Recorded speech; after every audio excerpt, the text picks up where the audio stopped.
Olá, boa noite, pessoal. Boa noite a todos. Boa noite a todos. A gente vai começar agora o nosso Faz Mais Simples, que basicamente são conteúdos rápidos, onde a gente discute os pontos principais de mudanças importantes na legislação. Hoje, especificamente, a gente vai falar de tributário, da medida provisória 171, que veio agora publicada no último dia 30 de abril, que implementa, introduz mudanças importantes em relação à tributação, principalmente das pessoas físicas, e ela se faz ainda mais importante e urgente, considerando que se aproxima a data final de entrega da declaração de imposto de renda das pessoas físicas, né? Então, eu vou começar me apresentando. Eu sou Juliana Porchat, eu sou especialista em tributação, tenho bastante foco em imposto de renda, trabalho há muitos anos com isso, e junto comigo trabalha o Haroldo Bertoni, que também é outra pessoa especialista em imposto de renda, professor, tem uma larga experiência em assuntos de tributação de pessoas físicas, inclusive. Então, a gente vai fazer um bate-bola hoje, tentando pontuar, dentro desses 30 minutinhos, os pontos que a gente acha que são os mais relevantes.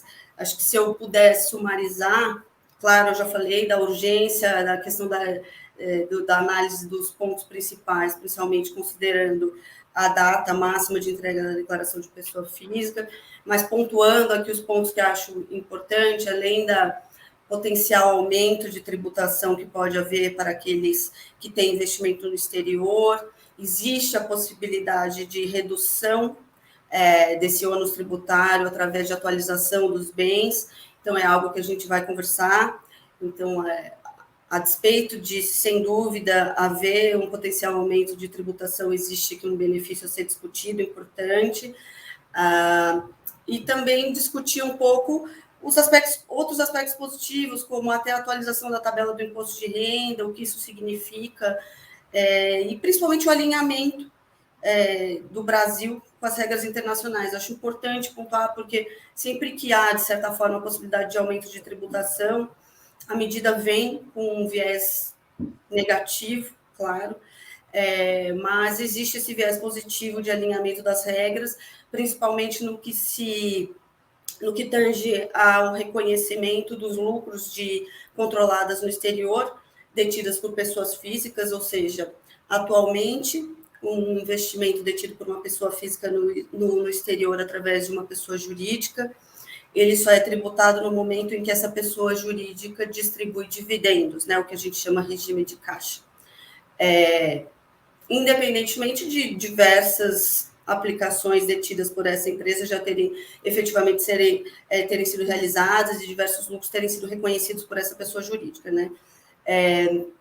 Essa regra de diferimento, ela permite que o diferimento ocorra por muito tempo, não tem um prazo específico, até que realmente se resolva distribuir o dividendo para o Brasil, de forma que, em muitos casos, o que ocorre é que a não distribuição desse dividendo e a não tributação desse lucro no Brasil. O que se pretende aqui é, então, aproximar um pouco mais, e a gente sabe que tem assimetrias, e a gente vai conversar sobre isso, aproximar um pouco mais o tratamento da tributação de aplicações no exterior e de investimentos no exterior com a tributação aplicável no Brasil.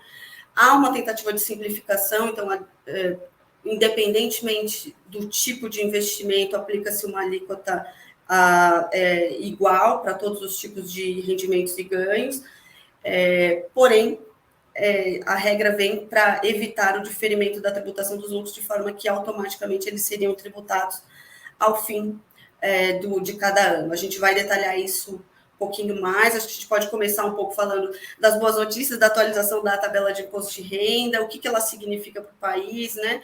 E assim podemos seguir. Haroldo, você pode falar um pouquinho para a gente da tabela, o que isso significa? Claro. Bem, obrigado primeiramente pela introdução, Ju.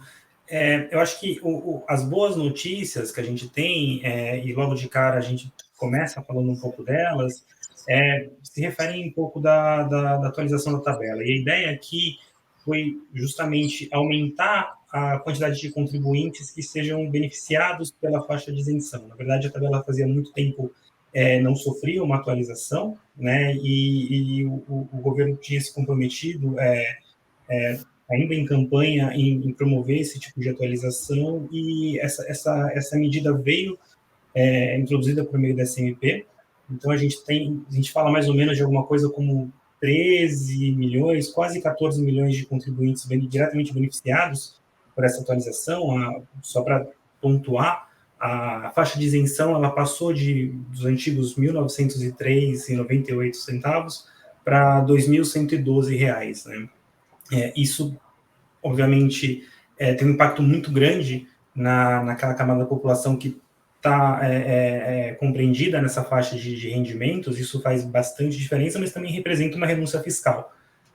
Sendo essa renúncia fiscal, necessariamente você precisa, para equilibrar contas públicas, buscar outros meios de arrecadação, e a gente nota que a própria MP traz um pouco disso.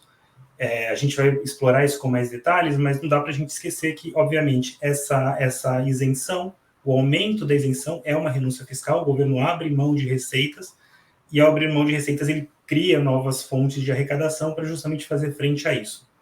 Então, a boa notícia é justamente essa ampliação na faixa de isenção. Ela vai gerar um efeito cascata nas demais faixas. Então, as faixas subsequentes, de 7,5%, de 15%, elas vão sendo atualizadas correspondentemente. Perdão? Elas vão sendo, exatamente, elas vão sendo diretamente, consequentemente atualizadas. Então, a gente tem um benefício direto, que existe, obviamente, um ganho para o contribuinte que ganha dentro dessa faixa e acaba beneficiando a todos. Por outro lado, e aí a gente começa a pensar um pouco como é que isso impacta, e como é que as contas públicas são impactadas com esse tipo de isenção. A gente teve uma mudança bastante importante em relação a como as aplicações financeiras no exterior passam a ser tributadas, tá? E aí, só para a gente ter um pouco de contexto, atualmente a gente tem uma sistemática em que, em regra geral, a gente vai ter duas formas de tributar esses rendimentos do exterior, né? Detidos por pessoas físicas brasileiras no exterior. Então, a primeira leva, a primeira faixa de tributação vai ser aquela tributação sobre ganhos de capital. Então, tributação sobre alienação, liquidação, resgate de bens, direitos e aplicações financeiras que hoje são tributadas pela sistemática de ganho de capital, em uma sistemática em que a gente tem faixas de tributação de 15% a 22,5%, e o salto entre cada uma dessas etapas se dá, na primeira etapa, até 5 milhões, depois de 5 a 10 milhões. Então, a gente percebe que 15% abrange até 5 milhões de tributação, o que é um valor bastante alto, bastante representativo. A segunda frente de tributação das aplicações financeiras do exterior, a gente vai verificar que são os rendimentos, que é o famoso carnê-leão, e aí sim a gente vai ter uma tributação muito parecida com a sistemática de hoje em dia, que vai de uma faixa de isenção, que hoje ainda está em 1903, até os 27,5%, e aqui a gente está falando de rendimentos, efetivamente de rendimento, salário, e por aí vai. O que se muda, o que se pretende mudar com a MP? A gente passa a ter uma simplificação em relação às aplicações financeiras do exterior. Então, toda remuneração decorrente de aplicação financeira, ela passa a ser tributada de uma única forma, e aqui a isenção, ela se dá em até R$ 6.000 anuais. Depois nós temos uma faixa que vai até R$ 50.000 anuais, com uma tributação de 15%, e acima desses R$ 50.000 anuais, a gente fala de 22,5%. Esse é um ponto bastante sensível, e por que a gente está chamando bastante atenção nisso? Primeiro que a gente está falando de reais contra moedas mais valorizadas. Então, quando a gente fala de uma isenção de até R$ 6.000 anuais, a gente está falando de uma isenção de pouco mais do que $1.000. São valores bastante baixos. E pela nossa experiência, pelo que a gente vem atuando, a gente sabe que boa parte dos nossos clientes e dos contribuintes que têm aplicações financeiras no exterior tem remunerações superiores aos R$ 50.000 anuais. Então, a gente está falando que boa parte dessa tributação, que antes estava capturada pelaquela primeira faixa de tributação de 15%, agora vão ser tributados a 22,5%, o que é um acréscimo bastante expressivo.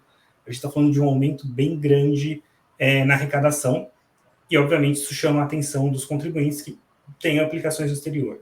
E eu acho Haroldo, então, eu posso... Acho que uma pergunta aqui, na verdade, uma conclusão é aqueles contribuintes que tiverem ganhos e ganhos que sejam considerados e rendimentos considerados de aplicação financeira no exterior, na faixa que vai, então, até 30 milhões, vamos chamar assim, né? De 6 mil a 30 milhões, esses vão perceber efetivamente um aumento de alíquota, né? Porque antes eles estariam naquela faixa ou 15%, ou 17,5%, ou 20%, e aí somente acima de 30 milhões caindo no 22,5%, e agora já a partir de 50 mil já vão experimentar a alíquota majorada, né? Então, temos aqui, né, a boa notícia de um imposto de renda da isenção para as faixas mais baixas, para a faixa mais baixa de imposto de renda, que atinge a população de menor renda, e, por outro lado, a tributação, o aumento da alíquota aplicável na tributação de aplicações financeiras, no que se refere principalmente a esse valor de entre 50 mil e 30 milhões, né? Que, claro, chegando a 30 milhões, a gente, claro, está falando já de altas rendas, né? Mas também um aumento grande, até mesmo para ganhos não tão expressivos, né? Dentro de 50 mil e abaixo da faixa de milhões, etc., né? Ou seja, um aumento real de alíquota. Exato. Você ia começar a falar até me pareceu que você estava falando dessa comparação, né? Entre o real, o valor do real e o valor da moeda de investimento. E acho que esse também é um ponto, né, que vem aqui como uma desvantagem, né, me pareceu, né? A minha impressão aqui, a nossa conclusão é que a variação cambial ela vai ser tributada ao final, claro, no momento da realização, da aplicação e da realização do investimento em si, do lucro na operação, mas ela não mais vai levar em consideração se o custo daquele investidor ele tinha origem em moeda estrangeira ou em reais. Está correto esse meu entendimento, né?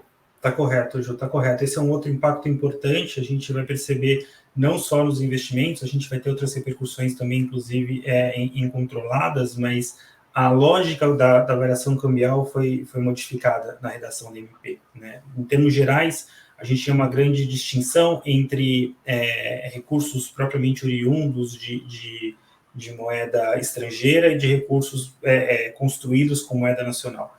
E a gente percebe que isso vai mudar bastante. Eu não quero muito antecipar alguns passos, porque a gente tem algumas coisas para falar, mas a gente percebe uma importante variação, porque antes, uma importante mudança, porque antes a variação cambial ela importava para o contribuinte só aquela variação cambial decorrente de moeda nacional e que depois fosse novamente convertida. A moeda estrangeira não sofria esses efeitos de variação cambial. Hoje em dia a gente tem isso como regra. Toda a variação cambial vai ser tributada, e isso é bastante relevante, porque, como a gente bem sabe, em alguns momentos, alguns aportes são feitos em moeda estrangeira, e a moeda estrangeira com uma cotação diferente da nossa, a gente sabe que a gente tem experimentado nos últimos anos uma variação importante do nosso câmbio, e isso gera efeitos negativos. Um outro ponto que é importante a gente mencionar, Ju, é justamente aquela relação quanto a uma eventual assimetria que a gente acabou criando entre a sistemática de tributação das aplicações financeiras no exterior, daquelas aplicações mantidas em território nacional. Só para a gente contextualizar um pouquinho, dentro dessa dinâmica, a gente passou a tributar de maneira mais gravosa, bastante mais gravosa, as operações financeiras no exterior do que a gente tributa hoje em dia. Só a título de comparação, a nossa tributação de renda variável mais pesada, por assim dizer, que é a tributação sobre day trade, é em 20%. Né? Ao passo que, hoje, qualquer remuneração de aplicação financeira que ultrapasse os 50 mil reais anuais, a gente vai estar falando de 22,5%. Então, se a gente falar de mercado à vista, termo, que a gente tributa 15% normalmente, o fundo de ações que a gente tributa 15%, a gente tem uma discrepância bastante grande. E se a gente vai para a renda... É isso que eu ia falar, se for para renda fixa, então... Exatamente, se a gente for para a renda fixa, a comparação fica ainda mais injusta, porque o critério da renda fixa não é mais o valor que é aplicado, mas é o tempo de permanência daquela aplicação. Então, a gente pode ter uma situação em aquelas aplicações acima de 24 meses, que a alíquota chega a 15%, a gente pode ter milhões de reais aplicados em renda fixa, tributando a 15%, ao passo que 50 mil reais anuais de rendimento vão ser tributados no exterior a 22,5%. E aqui é sempre bom rememorar que a gente bem sabe que, muitas vezes, a opção por investir no exterior é uma opção muito mais relacionada ao interesse de preservar recurso ou diversificar a carteira, não tanto em rentabilidade, mas a gente acaba sofrendo bastante com essa nova tributação que está sendo imposta. Me parece aqui que existe uma intenção clara de privilegiar que os recursos permaneçam em aplicações financeiras localizadas no Brasil, né? Exatamente. Verdade. Então, tá bom. Eu acho que você sumarizou super bem a parte de aplicações financeiras e acho importante a gente entrar também e fazer até uma certa diferenciação aqui com relação à tributação dos lucros, então, das controladas, que a gente chama, né? Daquelas entidades legais em que a pessoa física detém a participação societária como controlador, com direito de voto, que garanta poder decisório, ou que tenha participação nos dividendos que garanta a maioria no recebimento de dividendos. É um conceito bem amplo de controle, né? Em que também houve uma alteração importante, que é exatamente no que a gente fala das regras anti-diferimento, porque agora os investimentos, inclusive essas aplicações financeiras que estamos mencionando aqui, quando elas detidas por pessoas jurídicas, elas não mais serão tributadas no Brasil no momento da distribuição desse caixa para o Brasil. Eles serão tributados, os lucros, então, auferidos a partir de 2024, eles serão tributados ao final do ano, independentemente da distribuição, ou seja, é o que a gente chama da tributação automática e da regra antidiferimento, que foi incluída aqui. Então, apesar de ser tributado às mesmas alíquotas que a gente estava conversando em relação às aplicações financeiras, existe uma mudança aqui de momento de tributação que é crucial e muito importante, principalmente porque vai impedir esse diferimento. Não vai a regra é bastante clara ao dizer que todo o estoque de lucros acumulados até dezembro de 2023, ele não será tributado automaticamente, sim será tributado quando for distribuído, ou seja, permanecem as regras anteriores. Mas, e aí acho que até a MP merece um elogio aqui, porque já houve situações anteriores em que existia a potencial tributação diferente ou majorada de estoque de lucros, né? E aqui respeitou-se a anterioridade e o tratamento previsto na legislação. Então, a regra que permitiu o diferimento, ela permanece até 2023, e aí, a partir de 2024, ela é alterada. É importante também fazer um outro comentário que as alíquotas são as mesmas, mas se compararmos com a regra anterior, o dividendo de uma controlada, quando distribuído por uma pessoa física, ele é tributado a 27,5%, né? Dentro da alíquota, na verdade, é 27,5%, na maioria dos casos, mas é dentro da tabela progressiva, né? Ou seja, de 0% a 27,5% a depender do valor. E aqui, efetivamente, ocorre a redução da alíquota. Então, é o contrário, né? Porque os valores acima de 50 mil serão tributados a 22,5% e essa alíquota também será válida para os dividendos das controladas no exterior. Então, temos a questão da não possibilidade de diferir os lucros a partir de 2024, mas, por outro lado, uma alíquota reduzida. E acho que ainda aqui podemos comentar que vai existir também a possibilidade de atualização do valor do custo desse investimento, mediante a tributação do imposto de renda a uma alíquota de 10%, o que permitiria, inclusive, vamos dizer, que esse estoque de lucros acumulado até 2023 fosse reconhecido como dentro do custo do investimento, nesse momento, né, por opção do contribuinte, tributado a uma alíquota de 10%, ou seja, aquele contribuinte que tem a intenção de distribuir esse valor num futuro próximo, ele pode fazer essa conta, né? Vamos dizer, eu teria que tributar 22,5 dentro de um ano, 6 meses, etc., o momento em que eu decidisse efetivamente fazer essa remessa para o Brasil, eu posso, então, agora tributar 10%. Eu acho que essa análise ela vai ser bastante no caso a caso, a depender da vontade e possibilidade desse contribuinte de efetivamente distribuir esse caixa para o Brasil, né? Acho que também vale mencionar que a mesma regra de variação cambial vai se aplicar também no cenário de tributação dos lucros das offshores, ou seja, tributação dos lucros e do próprio investimento, ou seja, a variação cambial ela vai ser tributada com relação ao capital investido no momento em que houver a repatriação desse capital, no momento da liquidação desse investimento, independentemente de ter sido investido originariamente em moeda estrangeira ou em reais, exatamente como na regra da aplicação financeira. Eu faço aqui um adendo apenas que tem uma certa discrepância que pode acontecer com relação aos dividendos, porque vamos imaginar aqui que eu tribute o dividendo, eu tribute o lucro de 2024 ao final de 2024. E eu tributei, naquele momento, $100 que valiam R$200 nesse momento. Pode ser que quando esse valor vier efetivamente a ser distribuído para o Brasil, ele tenha um valor maior em reais ou menor. Essa discrepância ela vai ficar se ajustando dentro do custo desse investimento, porque já está previsto na legislação que o valor do lucro automaticamente disponibilizado será considerado custo adicional do investimento e depois será diminuído do valor do pagamento efetivo desses dividendos. Então, a depender da variação cambial, nós teremos uma flutuação de custo adicional, vamos dizer assim, o que infelizmente, pode chegar numa situação em que, se houver ganho, eu posso ter tido uma tributação maior, adiantada, e na hora que eu vier efetivamente a receber esses valores, eles têm um valor menor, e eu vou ter adiantado tributos, vamos chamar assim, né? Eu posso ter uma discrepância.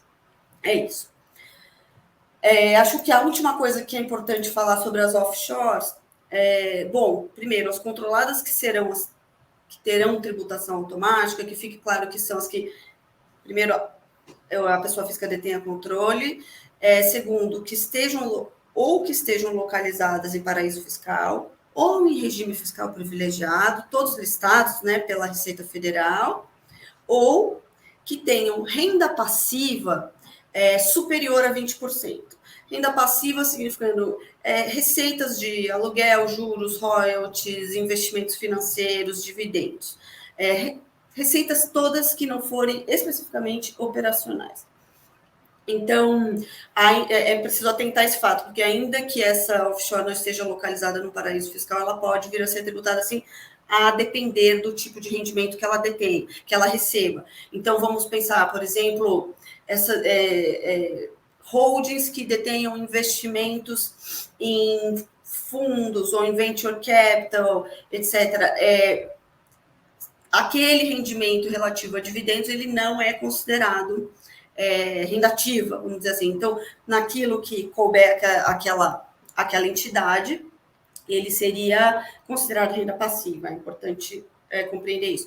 De qualquer forma, a legislação também prevê que a tributação vai acontecer individualmente por entidade, né? E não efetivamente em uma cadeia vertical, simplesmente na entidade em que tenha controle direto.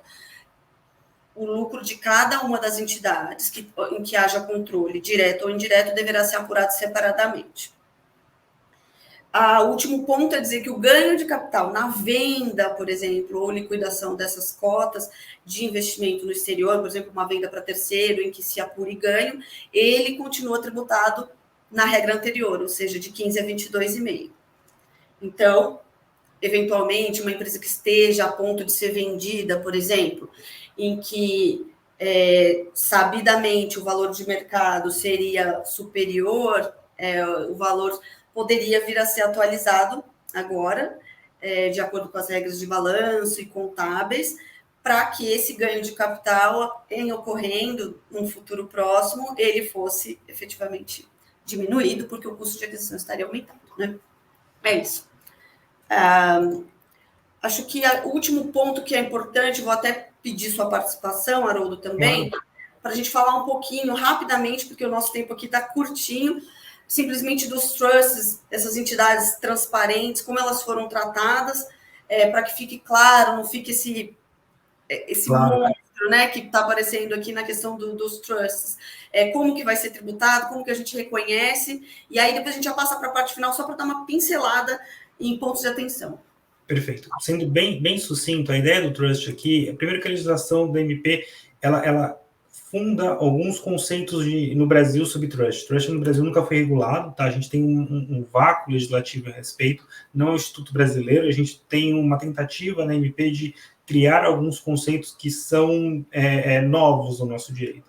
E esse esforço se traduz basicamente na ideia de falar que o trust ele vai ser transparente para as fins fiscais, então o contribuinte, que é o settlor, que é o instituidor do trust, ele vai passar fiscalmente a reconhecer os ativos que estão no trust, que é uma coisa que até então nós não tínhamos essa previsão no Brasil, e o beneficiário, uma vez recebendo os recursos, passará a reconhecer aqueles recursos. E aí aqui a gente tem uma figura um pouco distinta do que nós temos no resto do mundo, que é a ideia de que o settlor, né, que é o instituidor, ele está doando ao beneficiário e o trust teria um fim totalmente transparente para fins fiscais. Isso pode gerar algumas repercussões importantes para fins de TCMD, por exemplo, mas dá algumas garantias em relação a alguns questionamentos que nós já chegamos a ver no passado quanto à natureza jurídica disso tudo. O principal impacto imediato que a gente vai verificar em relação ao trust vai se dar justamente no fato de que muitos instituidores de trust não declaravam aqueles ativos mais como pertencentes ao seu acervo patrimonial, e a MP faz com que esses instituidores sejam obrigados novamente a reconhecer. Então, não basta você reconhecer o trust em si, na sua declaração de imposto de renda, mas você deveria explodir essa declaração em vários itens e atualizar aqueles valores, que pode gerar uma série de dúvidas, uma série de questionamentos, porque é tudo bastante novo e foge um pouco à regra geral. Tá? A gente tem bastante novidade a vir pelo caminho do trust, imaginamos nós, em relação a essa regulamentação. Mas, em termos gerais, acho que isso resume, a gente tem uma série de outras complexidades, mas, em benefício do tempo, vamos focar nesses elementos que acho que são os mais relevantes, até para que a gente possa pincelar um pouquinho dos elementos que a gente tinha separado para o final. Eu acho que, falando um pouco dos elementos do trust aqui, um ponto de atenção que já estou puxando para o nosso final mesmo, em que a gente, nesses 30 minutos, gostaria de dar especial ênfase na questão da declaração, né? Então, porque a declaração que se aproxima e existem certas decisões a serem tomadas e elas têm que ser tomadas rápido. Então, na questão de avaliação ao valor de mercado dos ativos, ela pode ser feita agora, com relação ao ano de 2022, segregadamente, ou seja, o contribuinte vai poder escolher quais os ativos que ele define que devem ter o seu custo atualizado mediante o pagamento de 10% de imposto de renda da diferença entre custo e o seu valor de mercado e o valor apurado. Eu chamo atenção a uma dificuldade que eu acho que vai existir em relação ao trust, principalmente porque, na minha experiência, muitos casos de trust, o instituidor, o settlor, ele já não tem mais aqueles bens no seu patrimônio reconhecidos, muitas vezes há muitos anos, e os beneficiários também não, porque eles ainda não detêm efetivamente a propriedade, né, uma expectativa de direito. Então, ele não está reconhecido no custo de ninguém, em alguns casos. E a legislação, a MP, ela vem aqui permitir a atualização do custo, sendo que aqui não temos um custo declarado. Então, me parece que a única solução possível é que se resgate o custo efetivo desses bens no momento em que eles foram transferidos ao trust, né? mas isso precisa ser regulamentado, né? Quer dizer, como que eu vou calcular essa diferença para que eu faça essa atualização? Porque, se não, contrário senso, aconteceria que eu deveria tributar 10% sobre tudo, já que eu não tenho custo nenhum registrado, né? Seria um absurdo e ninguém faria isso, a depender da discrepância de valores. Então, imagino que isso venha ainda a ser melhor regulamentado, mas é um ponto de atenção que precisa realmente ser determinado ainda. E eu quero falar também um último ponto, que é, ainda que o contribuinte opte agora por fazer a atualização dos valores e, eventualmente, essa MP não seja convertida em lei dentro do prazo de 60 dias mais 60 dias, né, que nós sabemos que a contagem vai empurrar essa conversão até meados de agosto, quase setembro, não haverá efetivamente um problema, porque o valor do imposto a ser recolhido, 10% pela atualização do custo, ele será recolhido, a data estipulada é até novembro de 2023. Então, para os bens de 2022. Para a atualização relativa a 2023, somente poderá ser feita a atualização do custo com relação às controladas e não com relação a aplicações financeiras e outros bens. E aí, esse imposto poderá ser recolhido até maio de 2024. Ou seja, todas datas posteriores à data máxima para a conversão da medida provisória em lei, de forma que não haverá o recolhimento anterior e uma posterior não conversão da lei, potencialmente. Então, o único ponto que fica é a visibilidade. Claro que é possível que isso tenha que ser sopesado, né? Diversos bens que, por exemplo, estão em uma estrutura de trust, de fundos, que venham agora a ser declarados, pode existir, sim, uma preocupação com essa exposição, mas não existe efetivamente um recolhimento anterior à data de conversão em lei. Acho que esses são os pontos principais. Eu queria falar também a respeito de tratado rapidamente. A MP, infelizmente, não falou nada de tratados, mas seguindo regra geral, né, os tratados se aplicam quando as jurisdições envolvidas, obviamente, tiverem executado tratado com o Brasil, e deveriam se aplicar também nesse caso. Esperamos que isso seja, claro, também aceito pela Receita Federal. Essa interpretação ela é bem mais abrangente, ela se aplica em diversos outros casos. E lembrando também que, inclusive, no caso de tratado, existe a possibilidade de reconhecimento de créditos de imposto de renda na fonte pago no exterior, porque a legislação não foi clara a permitir crédito de imposto de renda na fonte. Então, por exemplo, se na distribuição do dividendo houver incidência de imposto de renda na fonte naquele país, poderia esse imposto de renda na fonte reduzir o imposto que a pessoa física vai pagar no Brasil, né? O 22,5 poderia ser reduzido.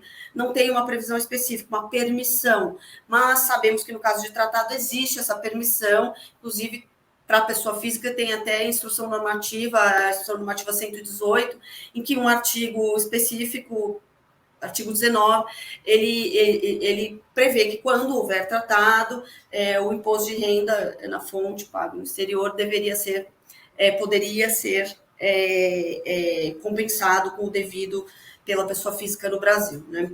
Acho que esses são os pontos importantes. Deixo aqui, claro, ficamos disponíveis para quaisquer dúvidas. A gente sabe que 30 minutos para essa discussão tão longa quase nada, mas acho que a mensagem final que a gente gostaria de deixar é: a declaração ela está chegando, o prazo final, e ele é importante porque existe uma decisão a ser tomada em relação à atualização do custo de determinados bens e direitos ali, que pode representar uma economia importante.